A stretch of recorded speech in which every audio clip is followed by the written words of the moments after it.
हे friends, मैं नवेद खान और आप देख रहे हैं स्मार्ट एजुकेशन सेंटर। आइए इस वीडियो के अंदर बात करते हैं आज के विभिन्न समाचार पत्रों में छपी रोज़गार और शिक्षा जगत से जुड़ी हुई अहम खबरों के बारे में। वीडियो को आगे बढ़ाने से कबल आप सबसे एक छोटी सी रिक्वेस्ट, अगर आपने इस चैनल को सब्सक्राइब नहीं किया है तो प्लीज़ हमारे चैनल को सब्सक्राइब कर दीजिए, साथ ही सामने बने बेल आइकन को प्रेस कर दें जिससे आपको हमारी आने वाली सभी नई और अहम वीडियोस की नोटिफिकेशन समय से मिलती रहे। तो आज की जो हमारी बड़ी अपडेट है वो ये है कि पीईटी के कट ऑफ अंक का विरोध। आप जानते हैं कि अभी 5 तारीख में UPSSC ने राजस्व लेखपाल के लिए पीईटी के स्कोर के आधार पर जो है राजस्व लेखपाल की मुख्य परीक्षा के लिए कट ऑफ जारी किया था, लेकिन इस पैट को यानी पीईटी को टेट की तरह से एक अहम परीक्षा, एक क्वालिफाइंग परीक्षा माना गया था। उसमें यह कहीं नहीं कहा गया था कि इसकी कट ऑफ के आधार पर जो है जो भर्ती परीक्षाएं होंगी, चाहे वो वीडियो की हो, चाहे वो लेखपाल की हो, चाहे वो तुम्हारा क्लर्क कम स्टोर कीपर की रही हुई या कोई और से रही हो, इसमें ये बात कहीं भी जो है नहीं लिखी गई थी। लेकिन UPSSC ने इसके उल्टे जाते हुए जो है वो राजस्व लेखपाल के लिए पैट के स्कोर के आधार पर जो है वो कट ऑफ निर्धारित कर दी, जिससे कि अभ्यर्थी जो हैं बहुत ज़्यादा गुस्से में है और कट ऑफ भी बहुत ही ज़्यादा अधिक रखी गई है। तो ये जो मामला है, अगर UPSSC इसको नहीं मानता है तो अभ्यर्थी जो हैं इसके लिए जो है वो कोर्ट में अपील करने के लिए तैयार हैं। तो उम्मीद करते हैं कि UPSSC छात्रों की इस बात को मानते हुए इसको सिर्फ एक अहर्कारी परीक्षा ही मानेगा, इसके लिए जो कट ऑफ रखी गई है इसको वो ख़त्म करेगा। आइए अब रुक करते हैं एक और बड़ी अपडेट की तरफ। नीट पीजी परीक्षा स्थगित नहीं 21 मई को ही होगी। ये जो नीट पीजी परीक्षा है इसके लिए एक फर्जी पत्र वायरल हो रहा था कि स्थगित कर दी गई है और वो जुलाई में होगी, लेकिन इसके लिए जो है अब कहा जा रहा है कि ये जो नीट पीजी परीक्षा है अपने निर्धारित समय यानी 21 मई को ही आयोजित होगी। राष्ट्रीय परीक्षा बोर्ड के नाम से जारी वह नोटिस फर्जी है जिसमें कहा गया कि परीक्षा 9 जुलाई को होगी। और एक और जो बड़ी अपडेट है वो 69,000 शिक्षक भर्ती को लेकर के आ रही है।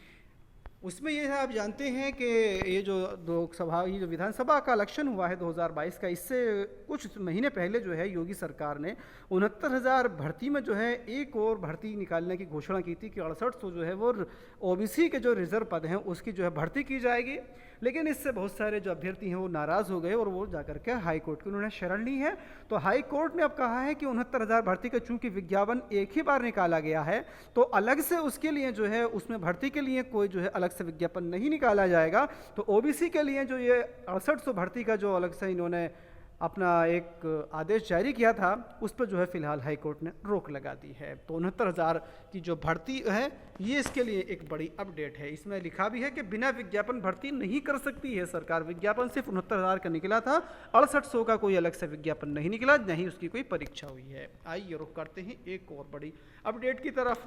तो ये जो न्यूज़ है ये महंगाई की एक और डोज मोदी सरकार की तरफ से जो है वो जनता के लिए दी गई है। घरेलू रसोई गैस सिलेंडर के दाम 1000 के पार, 50 रुपये बढ़ाने के बाद में 1037.50 रुपये का जो है ये घरेलू गैस सिलेंडर अब हो गया है। महंगाई की डोज लेते रहिएगा। और पहले कहा गया था कि सब्सिडी ऑनलाइन दी जाएगी, अब सब्सिडी भी वो ख़त्म कर दी गई है। आइए बढ़ते हैं एक और बड़ी अपडेट की तरफ। बायोमेट्रिक हाजिरी पर विवाद गहराया। आप जानते हैं कि उत्तर प्रदेश के अंदर ये जो उत्तर प्रदेश के राज्यपाल हैं श्रीमती आनंदीबेन पटेल, इन्होंने एक आदेश जारी किया था कि सभी राज्य विश्वविद्यालयों में जो है बायोमेट्रिक से जो है वो हाजिरी ली जाएगी। तो इसका विरोध कर रहे हैं राज्य विश्वविद्यालय के सभी जो प्रोफेसर हैं और जितने भी उसके संबंध कॉलेज हैं, सब जो है इसके विरोध में आ गए हैं और ये कह रहे हैं कि इससे जो है जो राजकीय विश्वविद्यालय हैं, जो राज्य विश्वविद्यालय हैं, उनकी जो स्वायत्तता है, जो उनकी स्वतंत्रता है, उस पर जो है ये एक तरह से लगाम लगाने की कोशिश है। आइए रुख करते हैं एक और बड़ी अपडेट की तरफ। राज्य सरकार को झटका, हाई कोर्ट ने चयन प्रक्रिया पर लगाई रोक। कोर्ट ने कहा बगैर विज्ञापन 70,000 से अधिक एक भी सीट नहीं की जा सकती भर्ती। ये वही है जिसकी न्यूज़ के बारे में भी हमने आपको इससे पहले भी बताया है। और असिस्टेंट प्रोफेसर भर्ती परीक्षा के 6 प्रश्नों को दी गई है चुनौती। विज्ञापन संख्या 50 के तहत असिस्टेंट प्रोफेसर सब्जेक्ट रसायन विज्ञान के जो है 6 प्रश्नों को लेकर के कुछ आपत्ति है और इसी को लेकर के जो है अभ्यर्थी वो अब हाई कोर्ट में चले गए हैं, जिससे कि हाई कोर्ट ने जो है इसके ऊपर जो है कमेटी गठित करने के और उसके जो है प्रश्नों पर जो चुनौती दी गई है उसको जो है कि ये प्रश्न सही है, तो इसकी जांचने के लिए अब कमेटी गठित हो गई है। देखते हैं आगे इसके अंदर कोर्ट का क्या फैसला अब आता है। आइए रुख करते हैं एक और बड़ी अपडेट की तरफ। चयन बोर्ड ने किया 3 स्कूलों प्रधानाचार्य चयन का परिणाम स्थगित। चयन बोर्ड ने कानपुर मंडल के संस्था प्रधान का अंतिम चयन परिणाम किया है संशोधित। अगर आपने प्रधानाचार्य का जो है इसके लिए आपने इंटरव्यू दिया था, अगर आपका इसमें चयन हुआ है कानपुर मंडल में, तो आपके लिए ये न्यूज़ अहम हो जाती है कि एक बार इसका जो संशोधित परिणाम है आप इसको एक बार देख लीजिए। रुक करते हैं अब हम आज की जो बड़ी और अहम इम्पोर्टेंट करंट अफेयर्स हैं उसके बारे में। 7 ज्वालामुखी पर्वतों पर चढ़ाई कर बना दिया रिकॉर्ड। मात्र 24 साल की उम्र में हासिल की उपलब्धि। सपनों में जान हो तो हर मंजिल मिल सकती है। कुवैत के 24 वर्षीय पर्वतारोही अल रेफई ने इसे सच कर दिखाया है। तो ये जो कुवैत के अल रेफई हैं, इन्होंने सबसे कम उम्र में 7 ज्वालामुखी पर्वतों पर चढ़ाई करने का एक नया वर्ल्ड रिकॉर्ड अपने नाम कर लिया है। ये एक सवाल आने वाली सभी प्रतियोगी परीक्षाओं के लिए अहम हो जाता है कि सबसे कम उम्र में सभी ज्वालामुखी जो 7 पर्वत है उन पर चढ़ाई करने का रिकॉर्ड किसने बनाया है।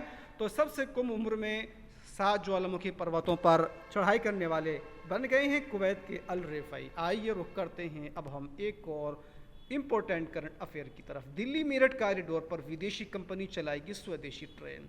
एनसीआर परिवहन ने निजी हाथों में सौंपा है परिचालन। तो ये जो दिल्ली मेरठ कॉरिडोर पर स्वदेशी ट्रेन चलेगी, इसको जो एक निजी कंपनी के हाथों में दिया गया, उस कंपनी का नाम कई बार पूछ लिया जाता है। तो परिचालन और रख रखाव के लिए जर्मनी की कंपनी डीबी दोशेभान, इसे आप नोट कर लीजिएगा कि कौन सी कंपनी है। ये है डीबी दोशेभान का चयन किया गया है और यही जो है इस कॉरिडोर पर जो है ये ट्रेन चलाएगी। आइए इसी से रिलेटेड एक और न्यूज़ हम देखते हैं। तो ये है दिल्ली एनसीआर को मिली पहली पूर्णतया स्वदेशी रैपिड ट्रेन। ये वही न्यूज़ है जो भी हम बात कर रहे थे। तो ये जो दिल्ली एनसीआर की दिल्ली से लेकर के मेरठ के बीच में जो चलने वाली ट्रेन है, बुलेट ट्रेन मिल गई है। पूर्णतया स्वदेशी रैपिड ट्रेन जो है दिल्ली एनसीआर को मिल गई है। तो इसके ऊपर जो है ये रैपिड ट्रेन जो है अब दिल्ली एनसीआर में चलने लगेगी। तो इसको जो है पूरी तरह से आप इसको नोट कर लीजिएगा कि जो पहली स्वदेशी जो रैपिड ट्रेन है वो कहाँ चलेगी, तो वो दिल्ली एनसीआर में चलेगी। तो दोस्तों ये थी कुछ अहम करंट अफेयर्स आज की। अगर ये वीडियो आपको अच्छी लगी हो तो लाइक कीजिएगा, शेयर कीजिएगा और अपने अगर चैनल को सब्सक्राइब नहीं किया है तो रिक्वेस्ट है इस चैनल को ज़रूर सब्सक्राइब कर दीजिए। तो दोस्तों मिलते हैं एक और नई वीडियो में। आप सबके इस वीडियो को देखने के लिए बहुत बहुत शुक्रिया।